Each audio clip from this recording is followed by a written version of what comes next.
ଦେଖିଲ ଦେଖିଲ ମୁଁ କେମିତି ଦେଖାଉଛି? ମୁଁ ଜ୍ୱାଇଁ ପୁରା ଫିଟ୍ ଦେଖାଯାଉଛି, ପୁରା ଗୋଟେ ବଡ଼ ଅଫିସର ଭଳିଆ ଦେଖାଯାଉଛି ଆଉ। ଆଚ୍ଛା ବାପା ଏଗୁଡ଼ା ସବୁ ଦେଲା କି?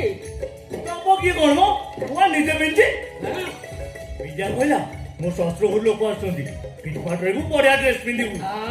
ହଁ ଏଇଟା ମୋର, ଏଇଟା ସୁରଜ ଭାଇର, ଆଉ ଏଇଟା ବଡ ଭାଇର। ଆଉ ଗୋଟେ ବାକି ରଖିଲ କାହିଁକି?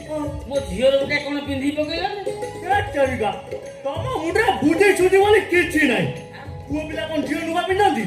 ନୁଗା ଝିଅ ମାନେ ପିନ୍ଧନ୍ତି ନା ଆଉ। ଆମ ଜୋଇର କେତେ ବୁଝିବେ? ବୁଦ୍ଧିର ଗୋଦାମ ଘର କଣ ପାଖରେ ପଡିଛି? ତମ ନାଚ ଦେଖିବ? କଣ ନାଚି ଜାଣିଛ? ବଢିଆ ନାଚେ। ଦେଖେଇଲ ଦେଖେଇଲ ତମ କ୍ୱାଲିଟି ଦେଖେଇଲ କଣ? ଏଇ ଦେଖ ମୁଁ ନାଚିଲି।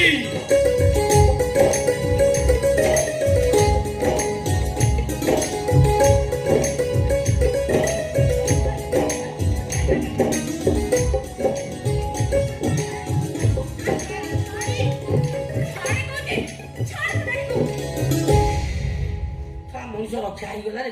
ମାରେ ତୁ ପହଞ୍ଚିଗଲୁ ଭଲ କଲୁ, ନହେଲେ ମୋ ଇଜ୍ଜତ ମତେ ବାରଟା ତିକଡ଼ା କରିଦେଇଥାନ୍ତା। ଏ ମା ବହୁତ ହେଇଗଲା, ମୁଁ ଏଥର ଯାଉଛି। ଡାଡି ତମେ ଏବେ ଘରକୁ ପଳେଇବ? ତୋ ସାଙ୍ଗରେ କଥା ହେଲି, ତୋ ଘର ଦେଖିଲି, ପେଟେ ଖାଇଲି, ମୁଁ ଏଥର ଯିବି ନା ଆଉ। ହଉ ହେଲା ତମେ ଯାଅ, ଭାଇ କିନ୍ତୁ 8-10 ଦିନ ରହିକି ଯିବ। ଭାଇ ରହୁନି, ମୁଁ କଣ ମନା କରୁଛି? ଲମ୍ବା ଘର ପଡ଼ିଛି, 8-10 ଦିନ କାହିଁ 2 ମାସ ରହୁନି, ମୁଁ କଣ ମନା କରୁଛି?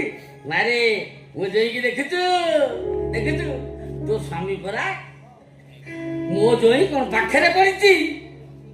ୟାକୁ ଏ ଘରେ ସମସ୍ତେ ଜୋକର ବୋଲି କହନ୍ତି, ପାଗଳ କୋଠିକାର। ନାକୁ ମାତ୍ର ଇଏ ମୋ ସ୍ୱାମୀ, ଆଚ୍ଛା ପ୍ରକୃତରେ ମୋ ସ୍ୱାମୀ ହଉଛନ୍ତି ସୁରଜ। ଡାଡି ଏସବୁରେ ୟାକୁ କିଛି ବି ଫରକ ପଡେନି। ମୁଁ ମୋ ଲାଇଫକୁ ଏନ୍ଜୟ କରୁଛି, ସେ ତା ବାଟରେ ହଁ ମୁଁ ମୋ ବାଟରେ। ଆରେ ମା ତୁ ୟାକୁ ଛାଡ଼ି ସୁରଜ ସାଙ୍ଗରେ ସିଏ ଏବେ ଶୁଣିଲା ଯଦି କାହାକୁ କହିଦେଲା?